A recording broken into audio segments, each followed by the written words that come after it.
stop there after that. That was fantastic, and of course she's so right. Couple of things. I don't know whether Sue Gerler's ever going to be able to teach me to fly, but those who witnessed my arrival this afternoon, I promise I'm not taking up rally driving.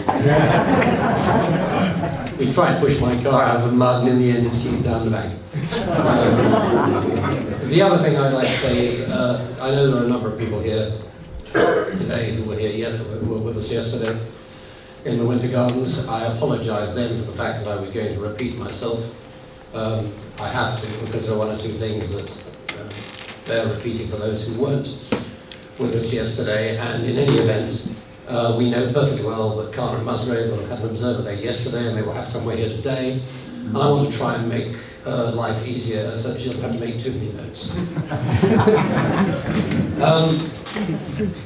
The point that Tony raised about the access to the airport and the environmental impact study is very serious and very important indeed.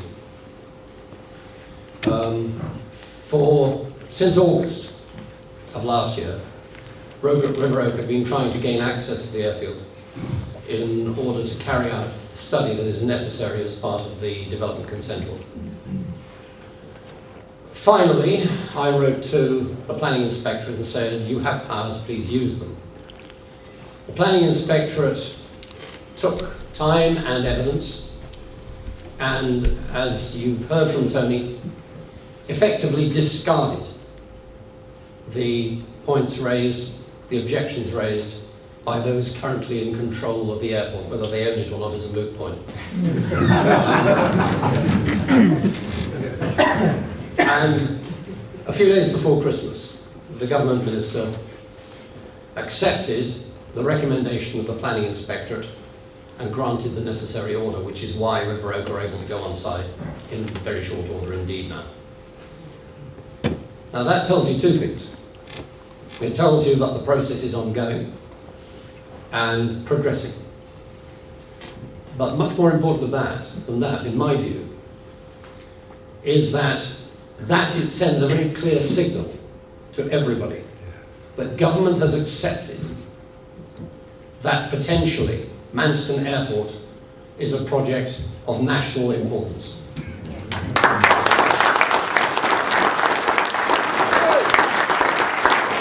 The question was asked earlier about who takes the decision, and the answer was quite correctly given. It's the Secretary of State for Transport, not the Secretary of State for Local Government. Yes, I know there are people who say, why isn't government doing more, why isn't government saying more, why isn't government giving more support? Why didn't I get the answer that I wanted or might have had when I asked a question of Chris Grading on the floor of the House of Commons? Now let's be clear about this. I've discussed this. No, I haven't actually. I have briefed Chris Grading in a one-way conversation. And that is very deliberate indeed, because at the end of the day, the Secretary of State is in a quasi-judicial position. He cannot comment on this.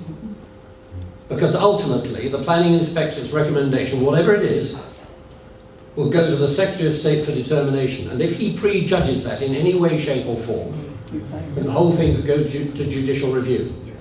I neither wish nor expect, and I would ask the same of you, to expect the Secretary of State to make any comment of any kind until the final decision is made. And we need to understand that. But the fact that a local government minister, Minister of State, was able to grant the access to the airfield, I think is very significant indeed. Now, a few days ago, I was going to say a few days, probably a couple of weeks ago now, I attended a Federation of Small Business meeting at the House of Commons, attended by a lot of people, and a lot of very high-flying people in small business, including the National Chairman. One of the presentations covered the issue of freight, air freight, into the United Kingdom. Air freight grew last year by 6.8%. And what's the significance of that? Well, the significance to me is that come Brexit, and whichever side of that fence you're on, it's going to happen. But come Brexit, we are going to have to do to survive commercially, economically, more business with Asia, more business with the Far East. Inevitably, some will go by sea, but quite a lot of that business is going to have to go and come by air. We do not have the capacity in the southeast of England. We do not have the capacity in the United Kingdom at present to handle the growth that is necessary if we're going to survive and prosper economically. Well, actually, we do have the capacity. It's just over there. And that is why Manson is so important to United Kingdom Limited. I take the view, and have always taken the view, that this is not just about the local economy, important though that is. It's not about the economy of Kent, important though that is. It's not just about local employment, important though that is.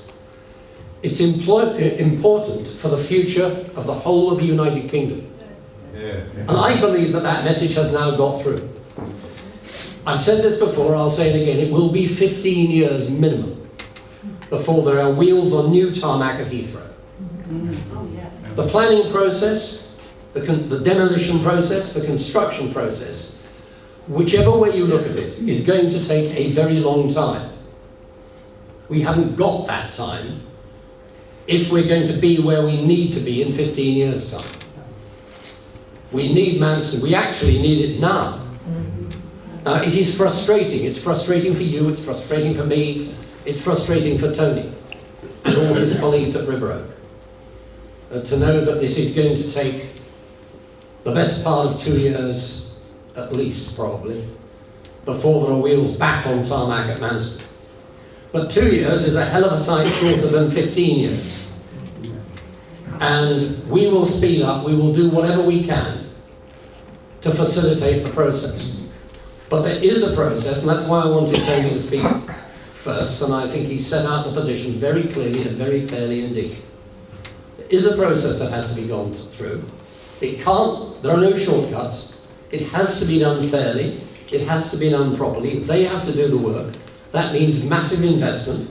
As I told some of you yesterday, looks like an expenditure of a minimum of £4 million just to get to the decision.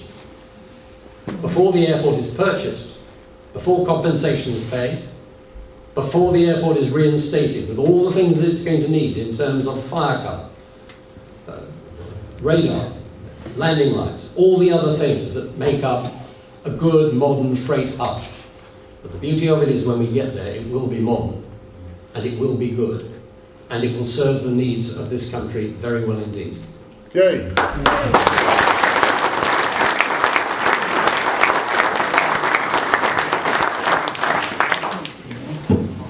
There's very little more that I want to say. You've heard a lot this afternoon, some of you heard a lot yesterday.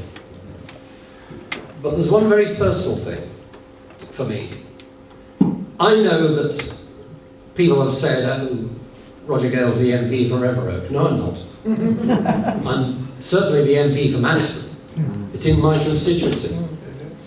And I will fight like hell for it. I'll go on fighting.